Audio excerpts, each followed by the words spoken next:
अध्यक्ष महोदय, बीड जिल्ह्यातील केज येथील धनंजय नागरजोगे या शिक्षकाने गळफास घेऊन आत्महत्या केल्याची धक्कादायक घटना आता समोर आली आहे। अध्यक्ष महोदय, बीड जिल्ह्यातील केज येथे स्वराज्य नगर भागात असलेल्या कृष्ण अर्बन कोऑपरेटिव्ह बँकेच्या बीड शाखेच्या प्रांगणात हा प्रकार घडला। 35 वर्ष वयोगटातील शिक्षकाने आत्महत्या केल्याचं उघडकीस आलं।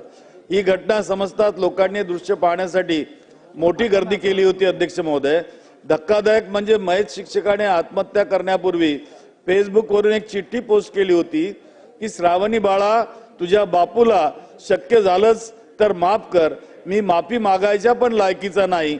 हे त्याचे शब्द कुटुंबाच्या काळजावर घाव घालणारे ठरले। केडगाव येथील कायम विना अनुदानित शाळेत हा शिक्षक कामावर होता।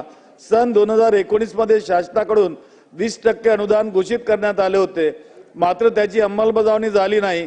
गेल्या अनेक वर्षापासून आर्थिक अडचणीत असल्यामुळे त्याने आपला जीव गमावला। अध्यक्ष महोदय, राज्यात अनेक शिक्षक कमी पगार व नोकरी अभावी आर्थिक संकटात सापडला असून वरील गंभीर घटनेची चौकशी करून शिक्षकांच्या मागण्यांबाबत शासनाने लक्ष घालावे अशी मागणी मी या पॉइंट ऑफ इन्फॉर्मेशनच्या माध्यमातून करतो। आता अनुदानांवरती चर्चा घेणार आहोत आपण, परंतु चर्चा घेण्यापूर्वी मी सभागृहातील आपले जेवढे गटनेते आहेत आणि जेवढे